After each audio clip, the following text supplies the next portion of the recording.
Hi, I'm Angel. And I'm Ashley. And welcome to Down the Rabbit Hole. Today we have creepy Reddit stories. And our first story comes from r/creepy encounters, and it's called Sleepwalking Roommate. I recently acquired a new roommate. The entire situation should have never happened, but I needed someone to help with the rent. So a Craigslist posting later, he moved in. His name was Greg. And he disclosed to me that he did have some strange sleeping behaviors.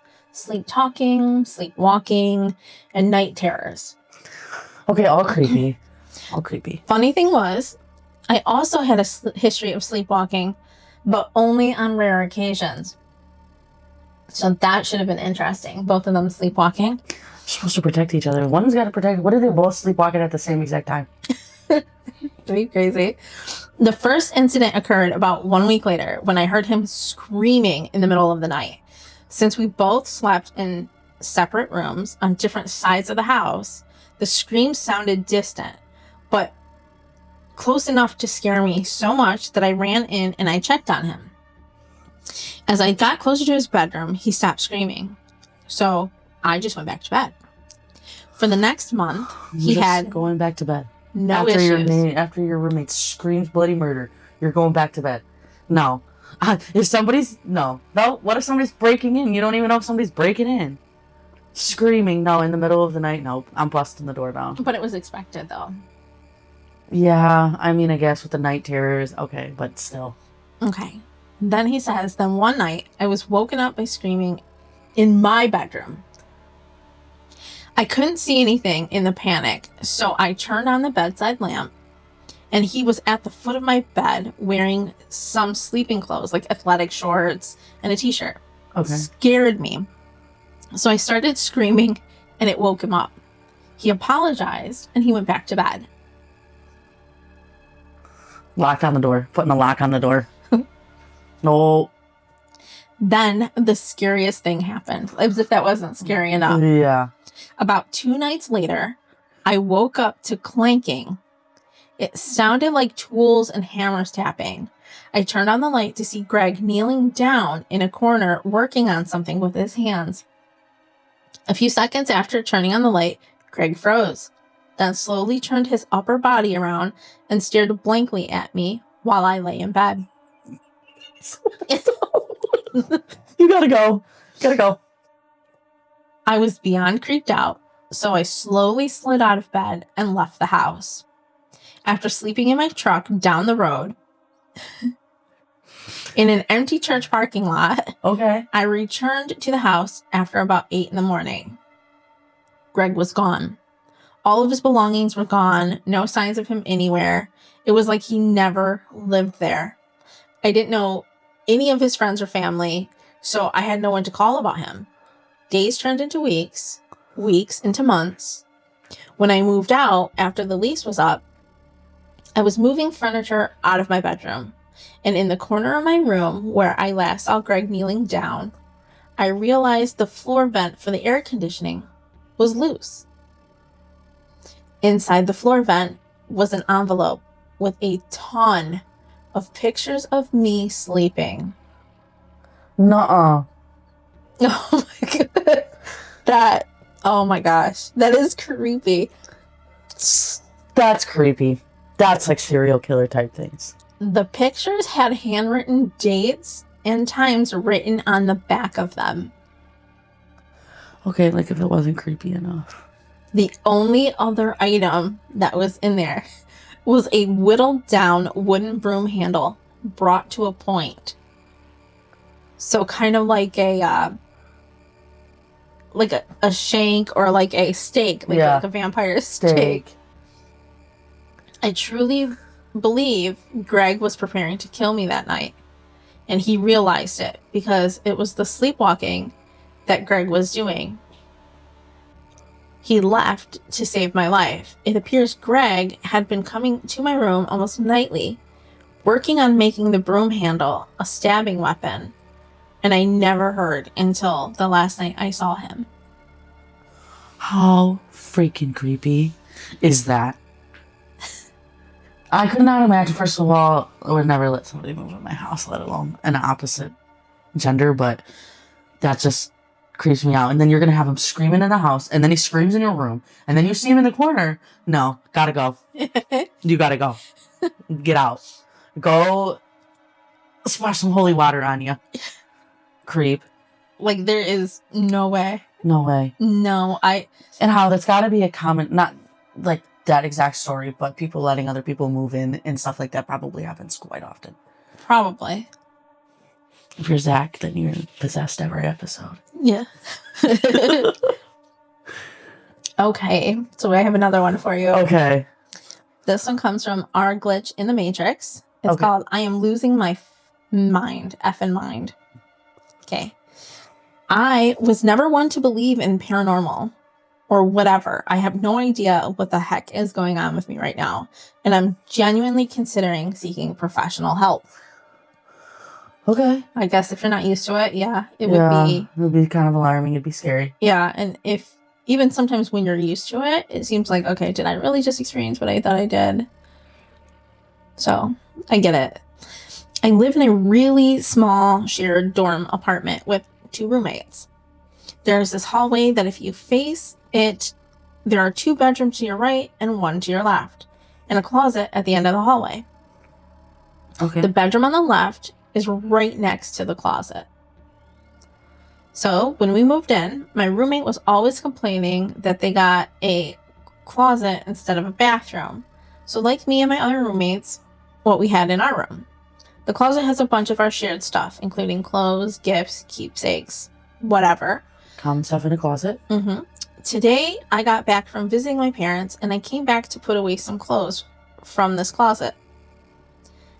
But I opened it and saw a freaking bathroom. A bathroom. A bathroom. With a toilet, a shower, and everything. I was gone for 2 days, and we rent this place, so it couldn't have been randomly built or something. So I told my roommates, but they freaking said it has always been a freaking bathroom. And they had no idea what the hell I was talking about. I can't find any of the other stuff that was in the closet anymore, even though I had a shit ton of memorable keepsakes in that freaking closet. What the F? What the hell? I spent all day sulking in my room, feeling miserable. I'm not crazy, but that bathroom was a freaking closet just 3 days ago. And I'm genuinely considering seeking a psychologist right now. I probably would too. Everybody's telling me, what? That it was a bathroom, that it's always been a bathroom. And what happened to the stuff that was in the closet? Clearly gone. But you know what that reminds me of? There's this book that I read, super crazy, super weird how it's put together. It's called The House of Leaves. Mm-hmm. And it's like that, where the house is always changing. So maybe it's the house or the apartment. That's crazy. That is crazy. That's kind of eerie. That's very, because everybody's telling you, and then it's like they're making you seem like you're the crazy one when you're gaslighting you. Yeah. Yeah, especially when you remember putting things in that closet. Or taking them out and putting them where you want to put them, and then all of a sudden you open it and surprise. It's a whole bathroom. It's a whole ass bathroom. I'd be like, did I open the wrong door? Am I hallucinating? That's why he wants to go see a psychologist. Yeah, understandably. That's insane. Yeah. And so the edit at the end of this story, the poster finds out they have a brain tumor. Okay, yeah, those can really do mess up with you. I had a coworker, the daughter had a tumor too, and she was hallucinating. Not bad, not like that, but yeah, brain tumors can mess you up. It's so creepy.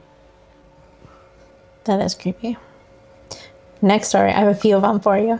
The next story comes from Our Paranormal Encounters. Okay. This one's called Shower Prank. Oh, not in the shower. It's like the Psycho movie. It says, I am a strong believer that if you acknowledge something, something gets stronger. This happened to me months ago. I just wanted to put it out into the world, and I hope it takes away the temptation to bring this up to my fiance all the time. One evening after work, I went home to take a shower. I will admit that I had not slept the night before, so I was incredibly tired. I had my music as loud as it would go on my phone so I could hear it over the rushing water. About midway through, my music volume lowered to silent.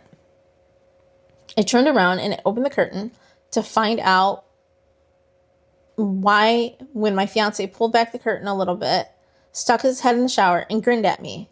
I looked at him with confusion, and he popped his head back out before turning the light off and closing the bathroom door. To say I was furious is an understatement. Yeah, I'm in the shower and then you do all that and shut the light off and shut the door. I really don't like certain types of pranks. Call me lame if you want. And involving being wet and slippery in the darkness just hit me hard and with how tired I was. I immediately stepped out of the shower, flipped the light back on. The switch is right between the shower and the door, so there's only about a foot between the two as they share the same wall. And stormed out of the bathroom without even getting a towel. I found my fiance sitting at his computer with his headset on and absolutely laid into him. He said in his confused panic expression and asked why I think he would do that and thought it was funny. I told him never to do that again. He asked me to explain again what he did wrong, which made me even angrier. But when he said he had been playing since before I even went into the shower, I believed him. To begin with, he hates pranks even more than I do. We've been together for 6 years, and he's never so much as jumped out of the corner to startle me. Okay. And I've never seen him mess with anyone else. He's not the type of person that would even think to do something like that. But I was so tired, and none of that sank in before I lost it on him. So along with simply not being the type, the setup of the apartment would have made it impossible for him to get back to the office without hearing him. Between the bathroom and the office, there is a noisy metal baby gate in the living room, the kitchen, and another noisy metal baby gate in the office doorway. I would have also heard his footsteps on the wooden floors if he were moving as quickly as he would have needed to. I thought about it over and over, and it's the creepiest thing that has ever happened to me. And I want to write it off as me being sleep deprived, but I had to turn my music back up. I had to flip the switch back on, and I had to open the bathroom door to get out. We leave it open when we shower because it's just the two of us, and the bathroom has poor ventilation for steam. Okay. I made him check the apartment for anyone else, even though I know what he looks like, and the face was him. So something impersonated him. Or like formed into him. Like a doppelganger or something. Or a mimic. Yeah, it peered like through the shower. Like it pulled the shower back, poked its head in. And it was clear as day that it was him. Yeah. So I made him check the apartment for anyone else, even though I know what he looks like. And that face was him. I asked him to stay in the bathroom with me until I washed the conditioner out of my hair. I think about this every time I shower now. We've had some random things happen before. Stuff moving to places we know we didn't put it. Sounds like we could rationalize it forever. But nothing nowhere near the level of this. I don't know what I'm looking for here, other than a moment to write out my brain. But if anyone has a similar experience, this misery would welcome some company. Well, that's very scary. Like, uncomfortable in your own home. And then you have somebody telling you, like, they have wood floors. And if anybody has wood floors, you know that they creak. No matter how soft-toed or light-footed you are. So she didn't hear any of that. So, was it a ghosty? Something. Especially for it to physically push the shower curtain, peer its head in, and then just smile at her and freaking, like, leave. Just shut the light off and close the door. Like a little kid playing a prank. I know, that's so creepy. Okay, I have another one for you. This one comes from you/dude, it's Brian. And it's called My Daughter Drew a Picture of Our House. There's a window in it we don't have. Okay, secret room. I need to type this out because I don't know who else to tell. My wife thinks I'm losing it. Maybe I am, but I know what I saw, and I need anyone, to tell me I'm not crazy. My daughter Lily is 6. She's in that phase where she draws everything. The dog, her teacher, our house, you name it. The fridge is wallpapered in crayon. I love it. Every stick figure with its wild spaghetti hair makes me smile. That's what dads do. We stick the pictures up and we tell them it's beautiful. And we mean it. 3 weeks ago, Lily handed me a drawing of our house. It was good for a 6-year-old. She got the color right, the faded blue vinyl siding that we keep saying we'll replace. She drew the red front door, the 2 big windows on the first floor, the 2 windows on the second floor, and a little round attic vent near the peak. Except she also drew a window on the second floor that doesn't even exist. I don't think much of it at first. She's 6. Kids add stuff. They put chimneys on ranch houses and give dogs 5 legs. I stuck it on the fridge with the ladybug magnet and I forgot all about it.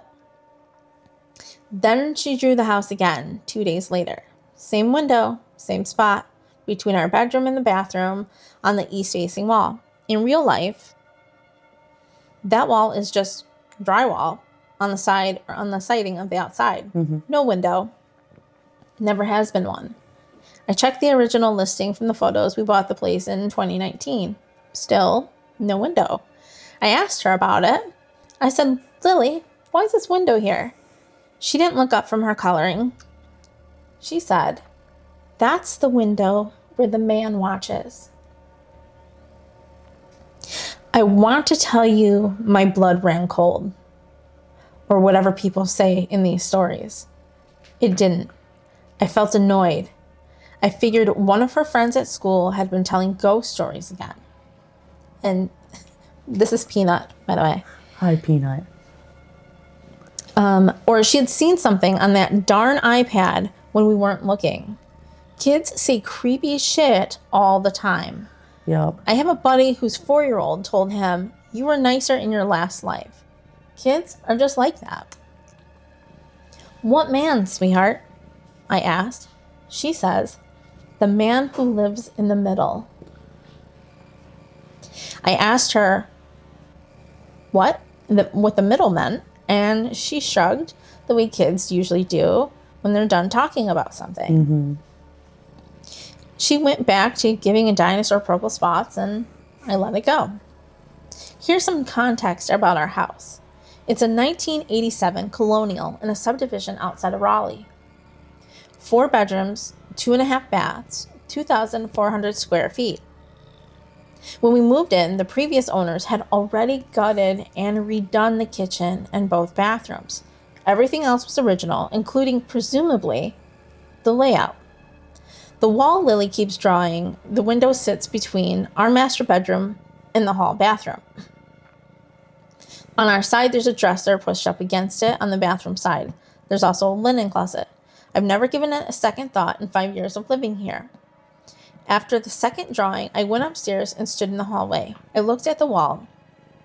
It's maybe 12 feet long, running from the bathroom door to where it meets the exterior wall. The linen closet takes up about 3 feet of it. Our dresser is pushed up against that on the bedroom side and covers maybe 4 feet. That leaves about 5 feet of wall that nothing is pushed up against on either side. I knocked on it. I don't know why. I don't know what I expected. So I felt stupid and moved on. It sounded different. Our interior walls are standard drywall over studs. You knock on them and you get that hollow thud that everyone knows when you're trying to find a stud. Yeah. The section with nothing on either side of it didn't thud. It was deeper, flatter, like there was more air behind it than there should have been. I told myself it was probably just a difference in insulation. Maybe a duct ran through there. Maybe the stud spacing was wider in that section. Old houses are weird. Mm-hmm. Ours isn't even that old. But whatever. I rationalized it again and moved on. Then I decided I'm going to go outside. I don't know what made me do it. Some nagging part of my brain, maybe. I walked out the front door, down the driveway, and turned to look at the east side of the house. I counted windows. First floor, kitchen window, dining room, window, correct. Second floor, master bedroom, window, bathroom window, guest room window, correct. And about 5 feet of blank siding between the bedroom and the bathroom window. No vinyl, no window, no patch, just no outline of anything that has ever been in the shape of a window. But I stood there staring at it, and I swear that the spacing was all wrong. So it wasn't like it was before. So it was like something was off. 2 feet isn't much on a wall, but 2 feet is enough for something to be between them. Mm-hmm. I couldn't sleep that night. I lay there staring at the ceiling while my wife, Sarah, breathed slow and steady next to me. I kept doing the math in our head. Our master bedroom is 14 feet wide. The bathroom is 8. The hallway is 3.5. And there's 25.5 feet of interior space. I got up, went downstairs, and pulled up the county property records on my laptop. The house footprint showed the second floor as 31 feet across on the east-west axis. I did the math 4 times. Every time I got the same answer. There were 5.5 unaccounted feet in that wall. At 2 a.m., I went back upstairs with the tape measure. I measured the bathroom wall to the wall, 14 feet, 2 inches. I measured the hallway, 3 feet, 8 inches. I measured the bathroom, and that was 8 feet even. I measured the guest bedroom on the other side. The thickness of the interior walls accounted for roughly another 10 inches total. I was off again by 5 feet, 4 inches. There was no space inside our wall that was 5 feet wide and had no idea what was in it. I pressed my ear against the drywall in the hallway. The section that sounded wrong, I held my breath. The house was dead silent. That 3 a.m. silence where even the refrigerator feels loud. I didn't hear anything. I think that's what scared me the most because I was listening for something and the silence that came back was the wrong kind. You know how you can hear the difference between an empty room and a room where someone is being very, very quiet? The next morning, I told Sarah because it was the second kind of silence for me. She gave me that look, the one she used when I'm on my 3rd cup of coffee and spiraling out about something I read online at 1 a.m. She said, "Brian, it's an old house. There's probably a plumbing chase or a mechanical shaft or something. You're going to tear a wall open because Lily drew a window." Heck yeah, I am. She wasn't wrong. Not entirely. Plumbing chases exist. HVAC shafts exist. But 5 feet wide? Every chase I've ever seen in a residential building is maybe 16 to 20 inches. You don't need 5 feet to run some PVC and copper. I called my buddy Marcus, who does contracting work. He came by that Thursday with a stud finder and an inspection camera and one of those little borescope things you can snake a hole. We started in the hallway. The stud finder picked up framing at a normal 16-inch intervals across most of the wall, then hit a section where it all went haywire. The readings were inconsistent, like there was framing, then open air, then something else, then more framing. Marcus drilled a small hole in the drywall, about 4 feet up. A 1/4 inch, nothing structural. He fed the camera in. He looked at the screen for maybe 5 seconds before he pulled it back. "What?" I said. He looked at me with an expression I've never seen on his face before. Marcus is a big dude, built like a linebacker, and he's been doing construction for 20 years. He crawled through attics with rat infestations and gone under crawl spaces that smelled like something has died. Nothing phases this man. He handed me the camera, and without saying a word, the screen showed a narrow space, maybe 5 feet wide, just like I calculated. It ran floor to ceiling, rough framing on either side. The camera's LED illuminated raw plywood flooring. No insulation, no pipes, no ductwork, nothing mechanical at all. It was just a room. A tall, narrow room sealed inside our wall. No door, no window, no access point that we could see from this angle. But that's not why Marcus looked like that. On the far side of the space, pushed up against what would be the exterior wall, was a chair. A wooden chair, like a kitchen chair. It was facing the interior wall, facing our bedroom. And the plywood on the floor around the chair, arranged in a pattern I couldn't immediately make sense of. There were dozens of small, dark objects. The camera resolution was not great, but I could make out shapes. They looked like little bundles, little fabric bundles tied with string. I started. We need to call someone, Marcus said. Not me, someone else. I'm not going in there, man. I'm sorry, I can't do that, he says. I don't understand his reaction until I tilted the camera up toward the ceiling of the space. Scratched into the raw wood of the subfloor above, the underside of our attic floor were tally marks, hundreds of them, organized in neat groups of 5, covering almost the entire visible surface. And below the tally marks, in letters that had been carved slowly, deliberately, with something sharp. In the words, "I can hear them sleep." What the hell? I called the police, and of course I would call. 2 officers came out, and then a detective, and then more people. They opened the wall from the hallway side, cut through the drywall with a wide rectangle. The smell came first. Not rot, not decay. It smelled stale, like the air hadn't moved in a really long time, but it was also a faint, sweet smell that made my stomach turn. Like, what is going on in this house right now? A room and tally marks. So is that like how many nights that this thing has been I'm guessing. watching them sleep? I'm guessing. And the little girl knew about it? That she could see him? Yeah, the man? Yeah. Well, kids are sensitive. The space was exactly what the camera showed. 5 feet, 4 inches wide. Ran the full depth of the house. About 24 feet from front to back. Floor to ceiling. Framed out with proper studs and joists. This wasn't a gap or an oversight. Someone had intentionally built this space. It was on purpose. It was in the original construction. The chair was a standard wooden chair, the kind you'd see at a yard sale for $5. It was positioned facing the wall that shared our bedroom. Directly on the other side of that wall was the spot where our headboard sits. Oh. The bundles on the floor were small fabric pouches, hand-stitched from what looked like old cotton. The police collected 26 of them.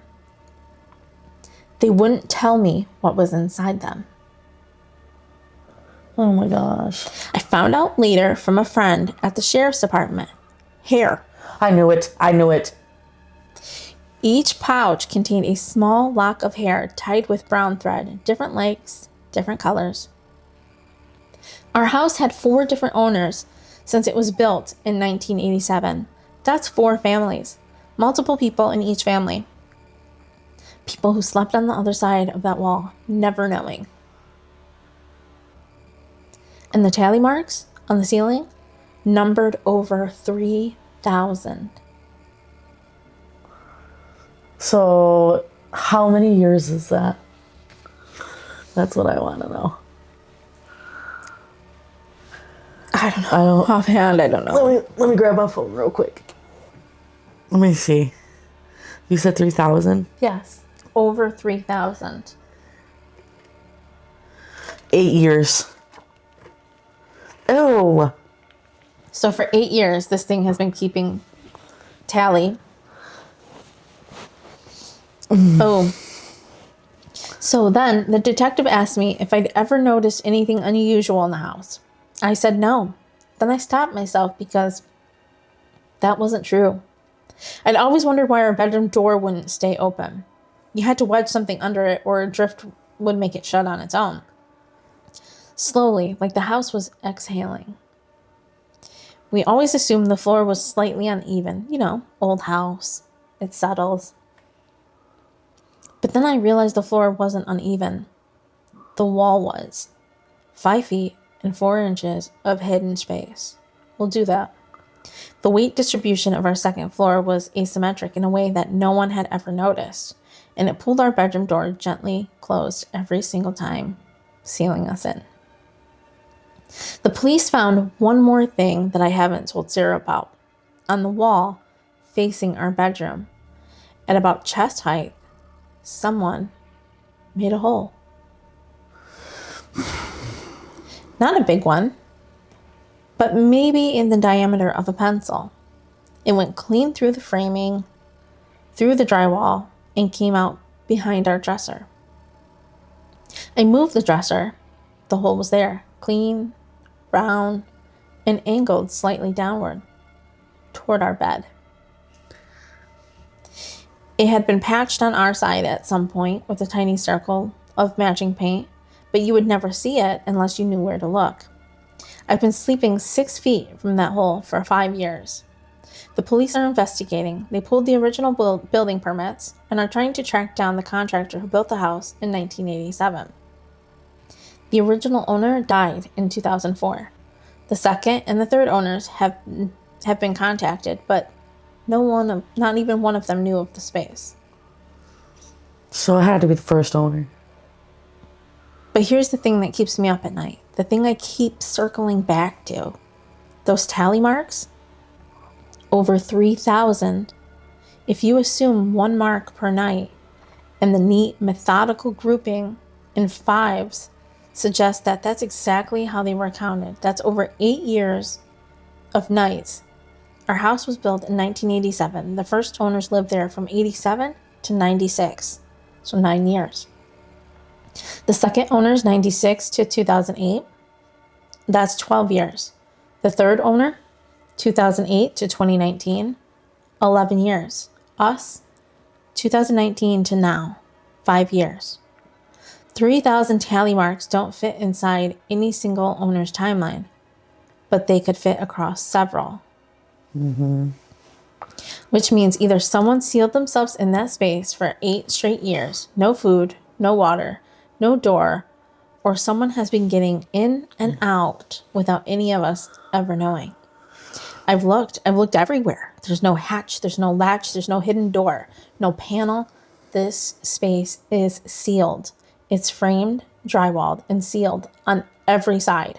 The only opening was the pencil width hole behind our dresser. But the chair wasn't dusty. I kept thinking about that. The bundles on the floor were carefully placed. The tally marks were sharp, not faded, almost as if they were new. And when they opened the wall, the air that came out was stale, yes. Old, yes. But it was warm. We're staying at my in-laws' place. Lily seems fine. She hasn't drawn the house since we left. I asked her one more time about the man who watches from the window. And she says, "He's not there anymore, Daddy." And I asked her, "How do you know?" And she looked at me like I asked the dumbest question in the world. And she said, "Because he left when we did." I don't know where we're going to live. I don't know if I'll ever feel safe in the house again. But I keep thinking about those other families, the ones who slept in that bedroom for years, their heads against the wall, while someone sat in a chair on the other side, listened. 3,000 nights, someone counted every single one. And I think about the house in our subdivision, same builder, same year, same floor plan. And there are 46 houses on our street. I wonder how many of them have a window that isn't there. That's so creepy. That is entirely creepy. And like they said, there's no way in or out of there, so something physical couldn't be in there. So it's got to... Or is there a way that they didn't find? And somebody's slipping in and out of there Which is more logical. Especially if the tally marks are new, fresh-ish. Mm-hmm. And the chair wasn't dusty. So someone had to have been going in there, in and out, obviously, for 3,000 nights. How many other homes in that subdivision have the same setup? Oof. Can't even be safe in your own home anymore. That is just... But for the little girl to have known... Yeah, so that makes me think it's more paranormal, because how would she have known? Unless... Either that or she's seen him and he might have just went, shh. Mm-hmm. Could you imagine? I know. Because little kids, they'll be like, oh, okay. Yeah. You know what I mean? She's 6. Yeah. Or was 6 at the time. No, thank you. Either way. That's why I gotta start with people, like on TikTok, they be finding secret rooms in their houses all the time, be tearing it up and stuff. I'm like, as soon as I have an inkling. You're out of there? No. I'm busting the wall down. And I'm figuring out what's going on, who's in there, who, what, when, where, how. Like, mm-mm. Yeah. And you better believe I'm up there saging it first. That's first and foremost, because ain't nothing. Yeah. Okay, this is the last story I have for you. Okay. It comes from R No Sleep. It says, my wife has been peeking at me from around the corners and behind furniture. It's gone from weird to terrifying. My wife, Lynn, and I have been together for 6 years and married for 11 months. Our entire history together has been very normal, and never once have I noticed any weird behaviors or red flags. I can't stress enough about how out of character this whole thing is for her. Lynn is very kind, intelligent, and thoughtful. She's always been the no-nonsense type of person. Being childish or trying to scare me is not something she would normally do. Mm-hmm. She doesn't even like watching scary movies. When we first started dating, she agreed to watch The Shining with me because she knew how much I loved scary movies. Mm-hmm. She was so scared that she didn't even make it halfway through the movie before we had to turn it off. She isn't into anything creepy, and that has never bothered me, and she's never been into pranks, so it's just not her cup of tea. And that's fine. But that's what is so strange about this. It's just so unlike her. I should also add that she never had any mental health issues as far as I'm aware. It doesn't run in her family, and I know some people are able to hide their mental health problems, but in the 6 years we've been together, I would have seen some sort of sign. Mm-hmm. That's what I was going to say. They've been together for 6 years now, so if there was signs, he would have seen them by now. Something. And yeah, 6 years is more than enough time to get to know somebody and know somebody pretty well. So 2 months ago, I was in the kitchen making myself some coffee before work. I was running a bit late that morning, and I knew I wouldn't be able to make it to Dunkin' Donuts for my usual morning fix. I took a sip of my coffee, and as I hurried down the hall toward the front door, when I happened to notice Lynn peeking at me from around the corner ahead of me. I could only see her eyes and a strand of her long dark hair hanging against the wall. The rest of her body was concealed behind the corner. I nearly spilled my coffee when I saw her. I did burn the shit out of my lips. Geez, Lynn, I said, wiping a few drops of coffee off my pants. You scared the shit out of me. She immediately popped out of view like a little kid that has been caught. I heard her scurry off towards the living room, and by the time I got to the front door, she was out of sight. It was really weird and just totally out of character for her, like I said, but I also find it kind of funny that she was being more playful and a little less serious. I shouted that I loved her and called her a weirdo, and as I shut the door behind me, I heard her laughing. Her behavior was a bit odd, but it certainly wasn't something to call a priest over. I forgot about it by lunch, and by the time I got home, she was her normal self again. I didn't bring it up, neither of us did, and life went on. The next incident was 3 days later. It was around 2 a.m., and I had woken up to get a drink. I was standing in the kitchen next to the island with a jug of orange juice in hand when I felt a strong feeling like I was being watched. For whatever reason, I looked down at the floor and saw my wife's smiling face staring back at me. She was peeking up at me from the other side of the kitchen island, staring at me with wide, unblinking eyes and grinning so much so that she resembled the Cheshire Cat. That's so creepy. So like the cat from Alice in Wonderland, Yeah. or like the people in the movie Smile. Mm-hmm. Ugh. I screamed, I'll admit it, not out of irritation, but out of fear. For some reason, in that very moment, I was scared. At the sound of my scream, Lynn scuttled back and out of view, her hands and feet smacking the tile floor as she hurried out of the kitchen on all fours. I didn't run after her or even yell at her. I just stood there frozen in shock, wondering what the F had possessed her to do that. Rightfully so. That's very creepy.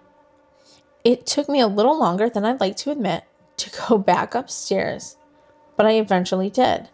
When I got back to our bedroom, Lynn was lying on her side, sound asleep, or at least pretending to be. I stood there for a while, watching her breathing to be sure she was really asleep.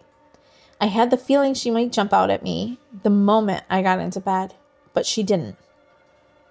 I climbed into bed and she didn't even move. Her breathing was soft and deep, and I was starting to wonder if I had dreamt the whole thing. The next morning, I waited for her to come down for coffee, and after handing her a mug and kissing her cheek, I decided to ask her about it. What was about last night? I asked, keeping my tone light so I didn't offend or embarrass her. She frowned over her cup of coffee, shaking her head like she had no clue what I was referring to.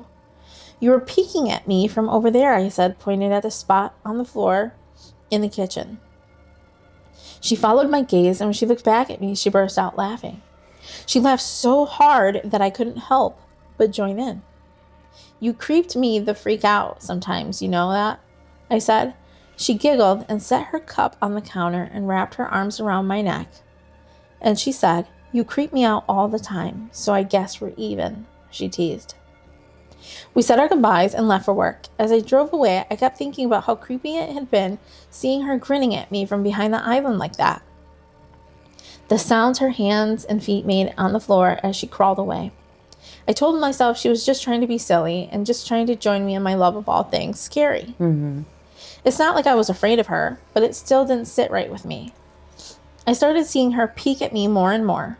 Sometimes she'd be peeking out from behind the couch or the living room curtains. Once she even managed to get inside of her grandmother's old trunk that sits at the foot of our bed.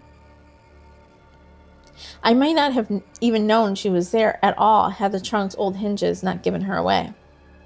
She had the lid propped up just enough so that only half her face peeked through. She had been grinning like an excited toddler. It was unnerving. I didn't even know what to say to her. All I could do was stare.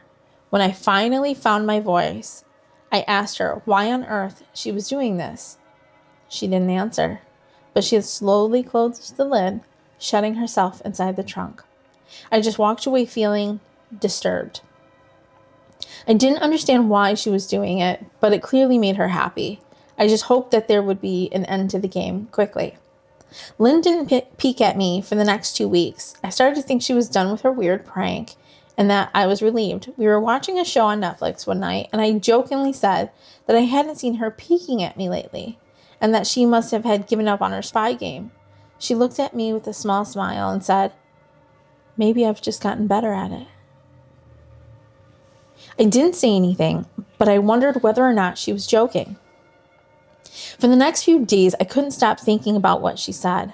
Was she still peeking at me when I wasn't looking and I just hadn't noticed? And if so, what the hell was she getting out of this? I started to feel paranoid, constantly checking whether she was watching from around the corner or behind a door. I was jumpy. Whenever I was home and she wasn't in full view of me, I felt stupid and a little crazy. But after a few weeks, without another incident, I began to relax. I stopped checking behind furniture and walls and told myself it was just a bad memory. Then a few days go by and things got so much worse. Lynn left to go to her friend's house, and I lounged on the couch and played a couple of games on my laptop. It was around 9 p.m., and I had hopped in the shower, and as I was washing the soap from my hair, I felt that awful feeling that I was being watched. I slowly opened my eyes and about had an effing heart attack. Lynn was peeking from behind the shower curtain. Oh my God. Her entire head stretched into the shower, leaving her body just outside. Her long, dark hair hung against the curtain, the ends dripping with water.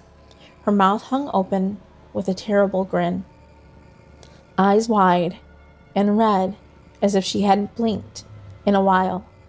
I screamed and jumped back against the wall.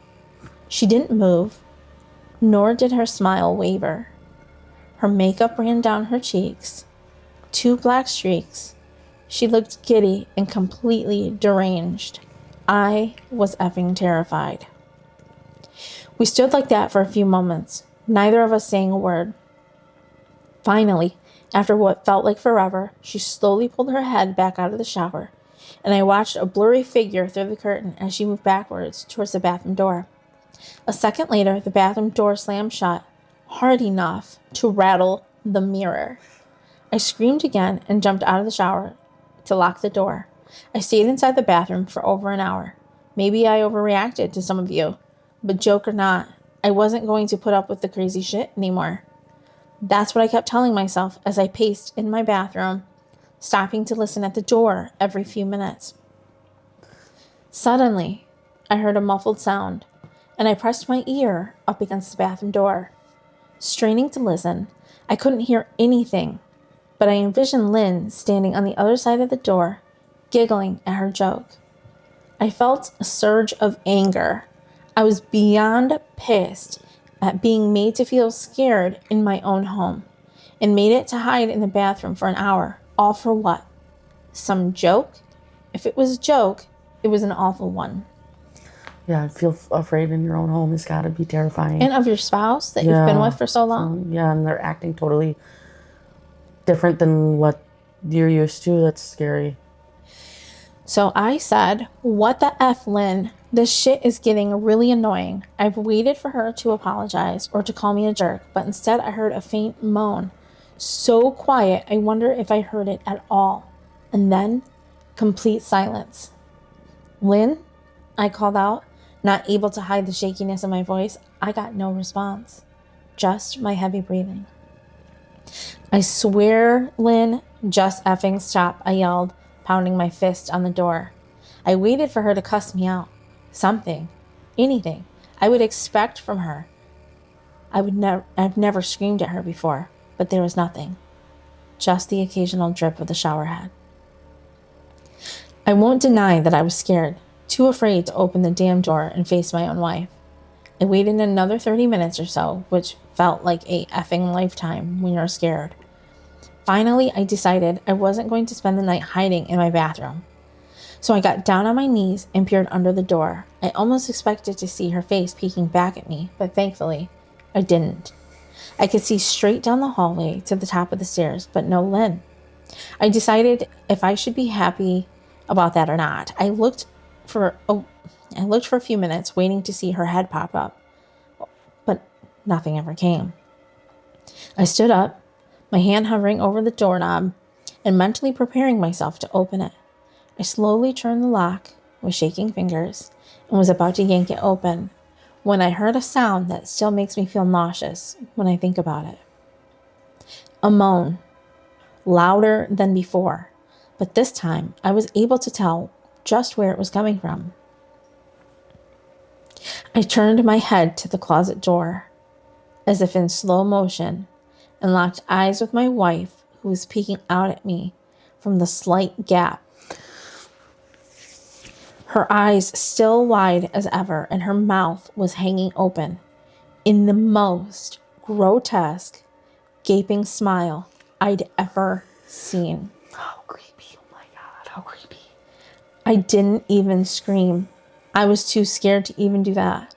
Her hands were clasped to her chest, body trembling with sheer delight, as if she could barely contain her excitement. A short, raspy moan bubbled from her throat, deep and raw, sending a shiver through my entire body. Somehow, I found the ability to pull the bathroom door open and ran as fast as I could, all the way down the steps, snagging my keys and phone from the table in the living room, and before running outside to my car, I could hear her shrill laughter behind me, but I didn't hear her getting closer. I didn't bother shutting the front door.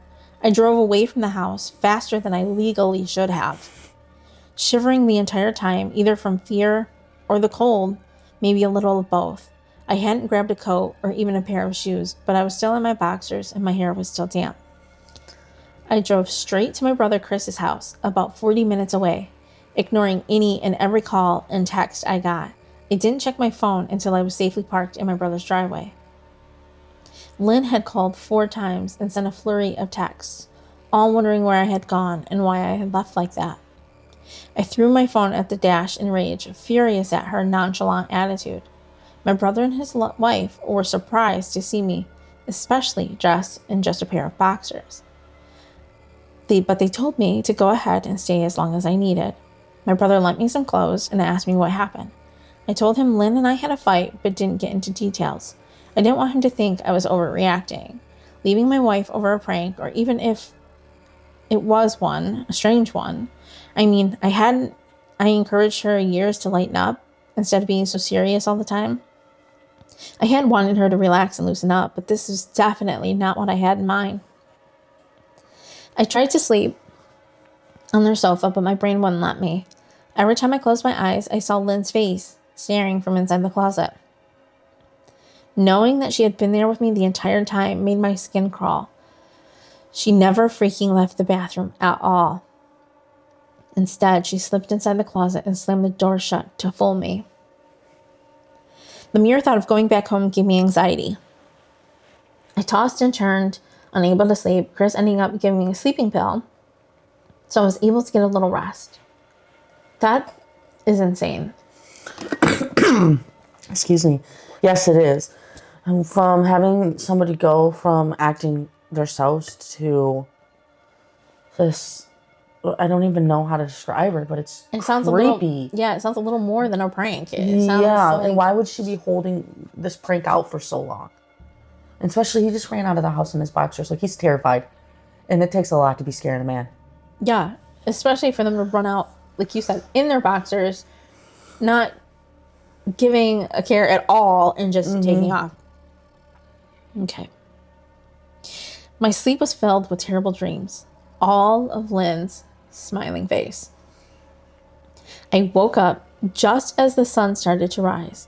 My sore body ached from the sofa, and I felt drained. I knew I'd have to call Lynn at some point, but I didn't know what to say to her.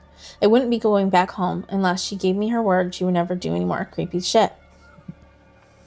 I just wanted my wife back. Her normal, serious self never looked so good to me. I was contemplating calling her and telling her that when that familiar feeling came over me. I was being watched. I was staring at the ceiling, my heart in my throat. I didn't want to look away, but the longer I ignored the feeling, the worse it got. My eyes drifted away from the ceiling, and almost on their own, her face was pressed up against the window beside the couch, staring down at me with that same gaping smile, drool dribbling down her lips, leaving 2 long streaks down the glass. I didn't know how long she had been there, but something told me that she was there quite a while. Possibly all night. Oh my gosh. I didn't bother screaming, though I was afraid. My anger trumped any fear I felt in that moment. I jumped up from the couch and pounded my palm against the glass. "Lynn, are you crazy? What the hell is wrong with you? Just go home," I shouted. "Now." She didn't move, and her expression never changed. If anything, her smile only grew, as if she had been more elated by my response. I could hear Chris and his wife moving around upstairs. Obviously concerned, I turned to see him and his wife Rebecca hurrying down the stairs. When I turned back to the window, Lynn was gone. The only sign she had been there were the 2 streaks of drool still dripping down the glass. I explained to my brother and his wife that I woke up to see Lynn watching me through their window. They were skeptical, but again, who wouldn't be? Chris and I went outside to the spot of the front window, but there were no footprints in the dirt, just a slight indent, animal probably, Chris guessed, but I didn't argue. He and his wife assumed that I dreamt the entire episode, but they didn't understand, and I was too tired to explain it to them. I called out of work that day and turned my cell off. I didn't want to face Lynn. Just talking to her was too much for me at that point. I really started to believe something was irreversibly wrong with her, that no matter what promises she made, things would never be the same again. The thought saddened me to my core. I cried for most of the morning. By noon, I figured I was ready to confront her, give her one last chance to explain herself. I could at least give her that after 6 years, I told myself. I turned my phone on, and I saw dozens of texts she sent me, all from a seemingly concerned wife. Can we talk? I love you. Please call me. I'm really worried. Can you answer? Just come home. And more of the same. All the texts telling me she loved me and she wanted me home. How worried she was, not a damn one addressing the crazy shit she pulled, like she hadn't been acting like a character from a Stephen King book. Even her texts were different. She normally texted novels, just to tell me to pick up a loaf of bread. You'd think she'd have more to say to me after her very bizarre shenanigans. I know it probably seems childish to some of you who are miles from the situation. But if you saw the way my wife looked at me, how she scampered away on all fours, like some kind of wild animal, grinning at me from the closet, like a lunatic, then I think you'd find my reactions was warranted. I ended up staying with Chris and Rebecca for another night. I didn't wake up until afternoon, and thankfully, I didn't see Lynn's face watching me through the window. Okay, that's good. I don't want to cry, because it's not my place, but the fight, something can be mended, Rebecca asked. She made us both a sandwich for lunch, and I knew she wanted to breach the subject without being nosy. I don't know. I feel like she's a different person, I said, choosing my words carefully. I still wasn't ready for her or Chris to know the full extent of the batshit craziness that I had been dealing with. People change, Ben. She's been the same woman you married. Maybe you both just need to talk through your issues. Whatever's going on, I'm sure it can be fixed, she said, trying to be the peacemaker. I think it's beyond that now. I don't think talking would help. I just don't trust her. The words stung my heart. I missed and loved my wife. But how could I live with someone like that? Living in constant fear, sounding not too appealing. Lynn loves you. She has been absolutely crushed, she says. I don't know about that, I said. Well, she certainly seemed like it to me. I've never seen her so upset. Very much like the Lynn I know, Rebecca said, shaking her head sadly. It took a full minute for her words to really sink in when they did. I felt dread worming its way through my skin. Wait. What do you mean you saw her? You saw Lynn? I asked, my mouth suddenly dry. Rebecca nodded casually at first. The fact was nightmare fuel. Maybe it wasn't for her. She stopped by this morning just after Chris left for work, she said, cleaning the plates from the table. I didn't see her car, though. Maybe she took an Uber or something. Beck, what did she say to you? Did she come inside? I asked, sweat starting to break on my forehead. I began looking around, examining corners as though a predator being lurked on. No, she just asked if you were awake yet, and I said that you weren't. I asked if she wanted me to wake you, but she said no, just to let you sleep. She said she washed the dishes, that's all? She didn't say anything else? I asked. No, she looked awful, like she hadn't slept in days. I think you should call her. I got up from the table and thanked Rebecca for lunch. I felt a little bit better at the knowledge that at least she hadn't come inside. Still, I needed to double check that the doors were locked. I sat for a while trying to figure out what to do next. I didn't want to go home, but I felt that I owed it to Lynn to help her if I could. Hadn't I sworn an oath to love her through sickness and health? And clearly, she was very sick. So, could you imagine just Not even knowing like what's causing all of it, why she's doing that, what possessed her to act like this. Maybe possessed is the right word.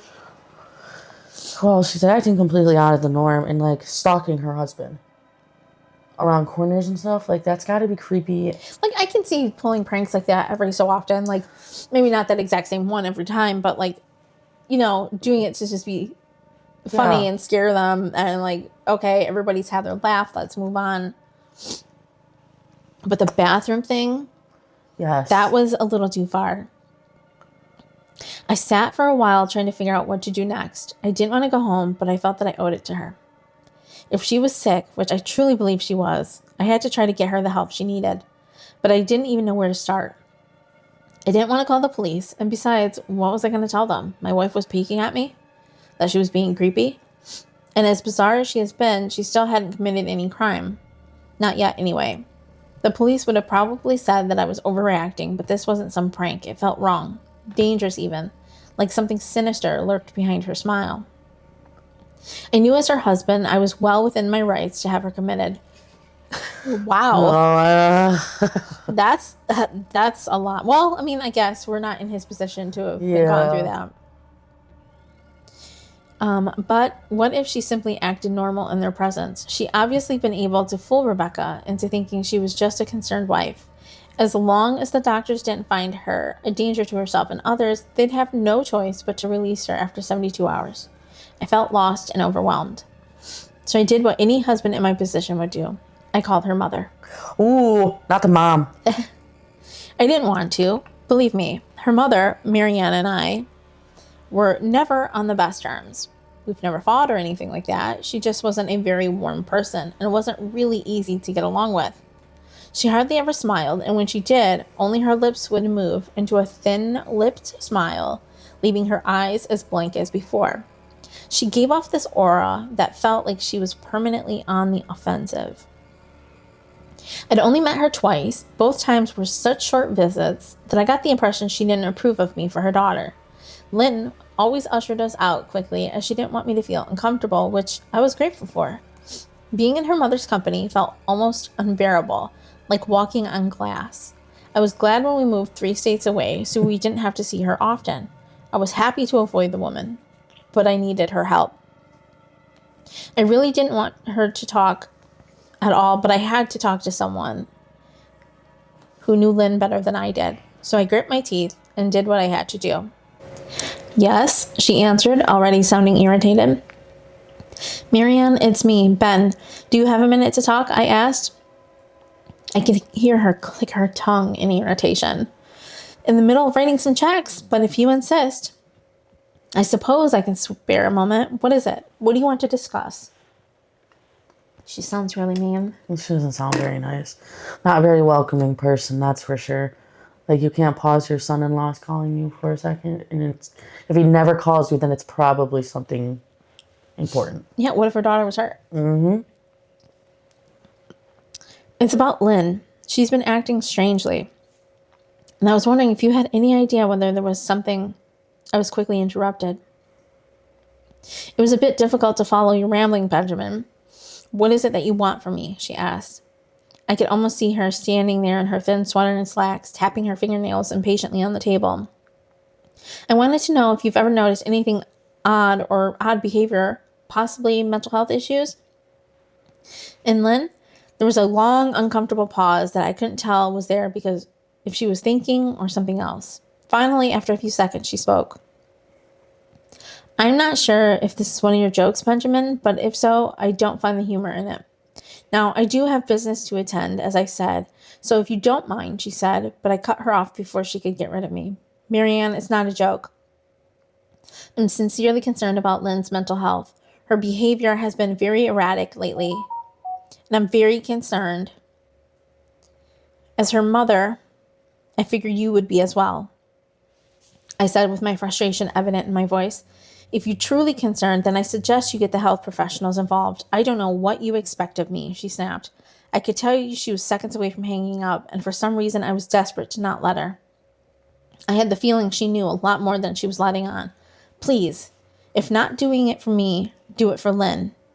I heard a faint, shaky, intake of breath before she spoke, and as if she was trying to hold her steely persona together but failing. Marianne, what's wrong? I started to say. Benjamin? I don't know what to tell you. My only advice would be to seek professional help. Do not call here again. Goodbye. I tried to call out to her, but she hung up. I tried to wrap my head around the call and her refusal to help me. Even if she didn't like me, why wouldn't she want to help her own daughter? I couldn't understand that. I tried to replay the conversation, desperate to find something I missed. After a while, I almost gave up until I remembered her last words to me. Seek professional help. She said those words with a bit of urgency. I could have just been grasping at straws, but no.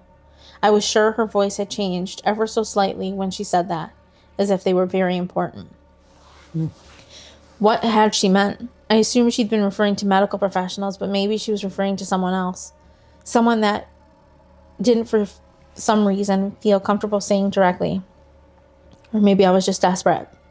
I waited for Chris to get home after a long day and exhausting conversation with him and Rebecca. I convinced them that Lynn truly needed psychiatric help, but I didn't tell them everything. I wasn't prepared to go into it yet, but I told them about our last encounter, how she had hidden in the bathroom and peeked at me through the closet. They were obviously shocked, but I was thankful that they believed me. They too just wanted to help her. Still, they didn't think it was all that serious. Weird, maybe, but not dangerous. They just kept saying that Lynn had to be playing some kind of weird joke. Maybe something she saw off of YouTube. Rebecca suggested, only half-hearted. Even if seeing it off of YouTube. This prank has gone on for quite some time now.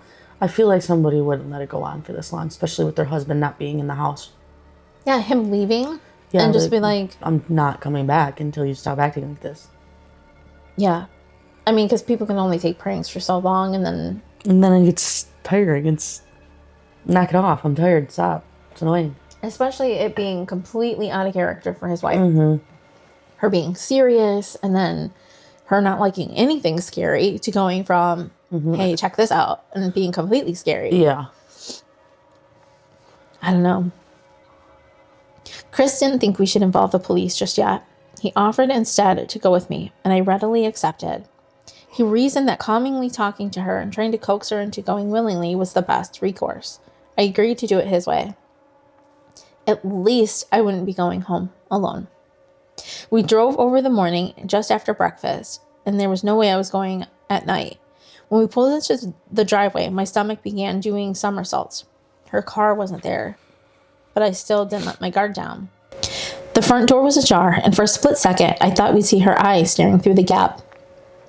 I was shaking and starting to sweat. Chris, however, was fine. He waited for me to open the door, his hands in his pocket, like he was going on a freaking stroll through the park. I envied his ignorance. I pushed the door open and was immediately hit with the stench of rot. Chris smelled it too. He walked in the house behind me with his nose scrunched up. What do you guys use to clean the floors around here? Shit? Chris mumbled. Shut up, I said, my eyes darting around for signs of Lynn. The house was deadly quiet and dark despite being 10 in the morning. All the curtains were closed up tight, refusing to allow any sunlight in. If I had just left 2 days prior, I would have thought the house wouldn't have felt like this abandoned. We moved through each room, carefully checking any place that she might hide, occasionally calling her name. Why are you looking under the couch? Chris asked eventually. Aren't we looking for your wife? He was looking at me like I was a moron.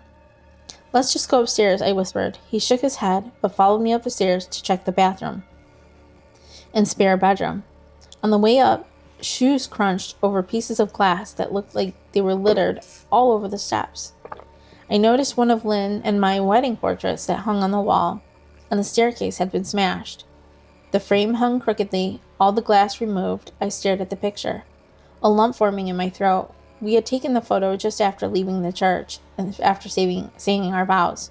She looked so beautiful in her white gown. I looked at Lynn's beautiful face. I never dreamed her face would ever be a source of terror for me.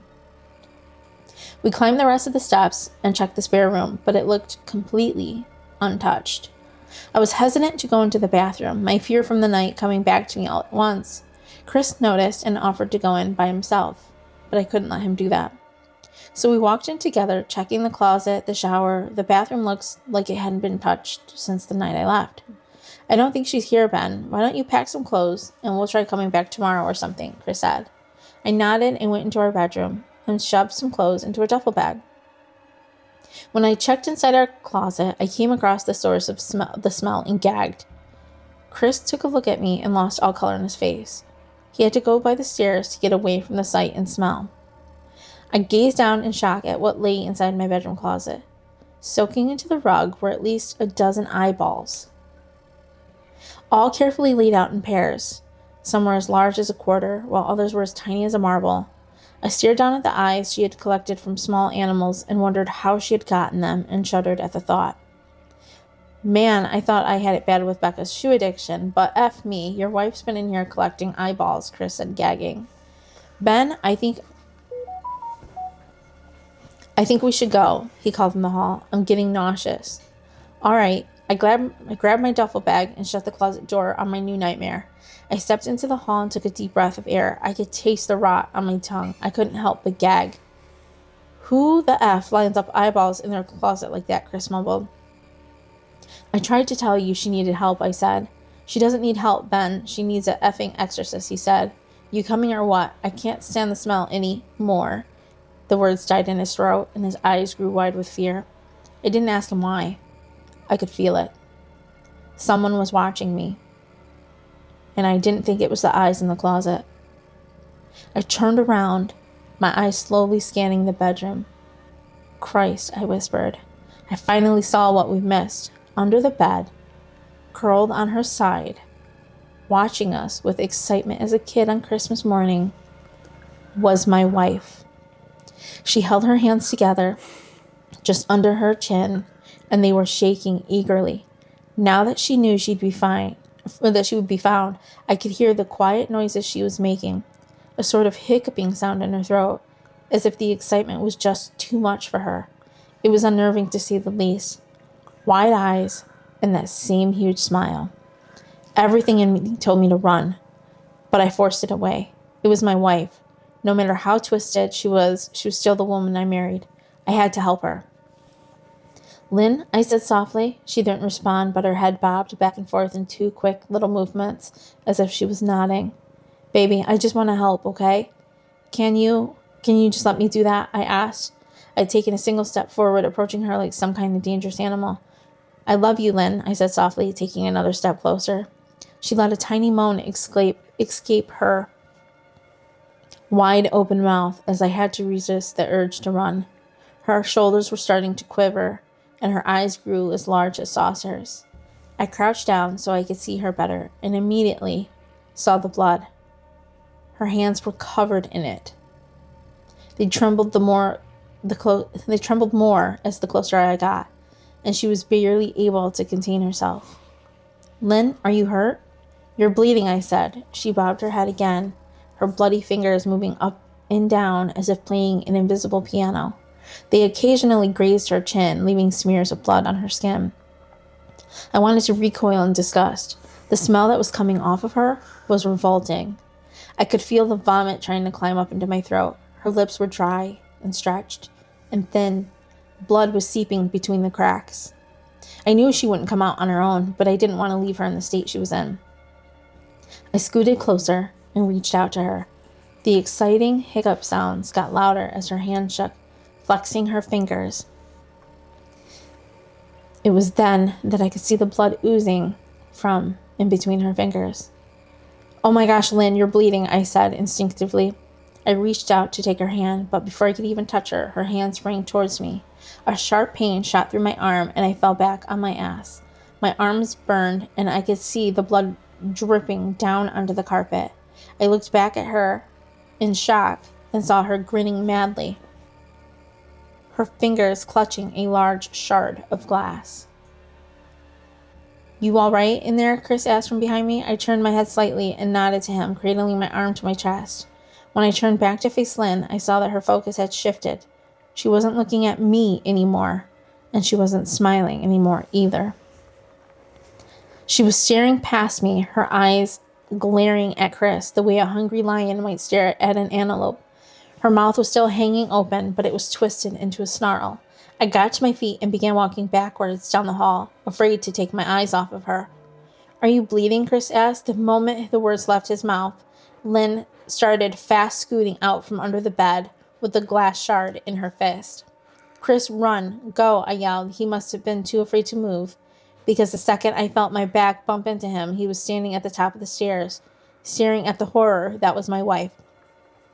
Lynn had crawled completely out from under the bed and stood in the bedroom doorway, her face twisted in rage. Her whole body was... Sorry. That's all right. Her whole body was visibly tense. Blood ran down from her fingers and onto the floor. Chris said, you playing hide and go seek? I reached back and pushed him towards the steps. Move your ass, Chris, I said quietly, but as firmly as I could. Lynn bobbed her head in fast, sharp motions and began to grin, stretching her mouth open wider and wider so that her chin seemed to touch. I heard Chris mutter a prayer, and then he was running down the stairs. I stood at the top of the steps, stuck between the love of from a woman who clearly needed some serious help and self-preservation. I only want to help, I said, just choking back tears. Her eyes focused on me once again, and she slowly lifted the glass, holding it out in front of her. And then she started sprinting towards me, grinning with utter excitement.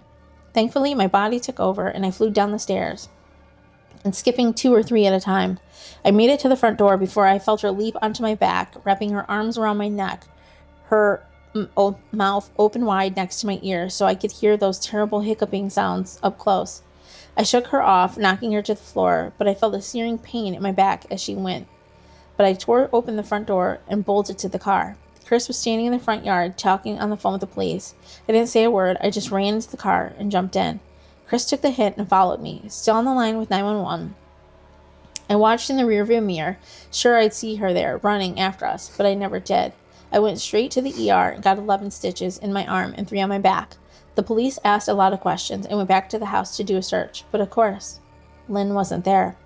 They advised me to stay with a friend or a relative for a while to file a restraining order, and as soon as I could, but none of those things would matter. Somehow I just knew.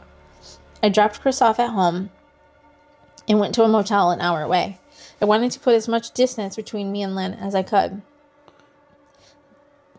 This is where I've been for the last 4 hours.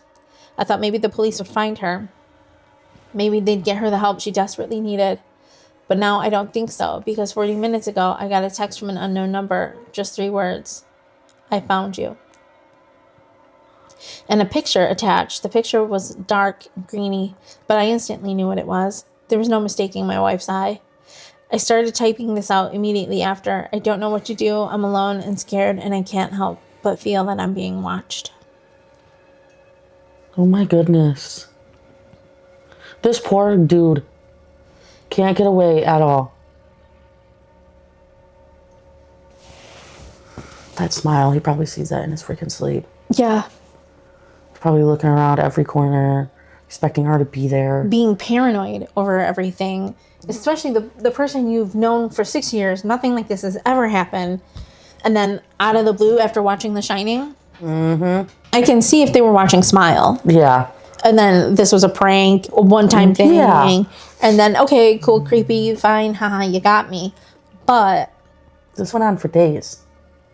This sounds like longer, like weeks even. Yeah. Like, and then to make it to the extent where you're physically harming yourself and then others. Yeah. Yeah. She's got to be possessed. Something. Something's messing with her. So. Well, we hope you enjoyed this episode. We hope you enjoyed these creepy stories as much as we did. Please tune in for next time. Once again, I'm Angel. And I'm Ashley. Thanks for joining us on Down the Rabbit Hole.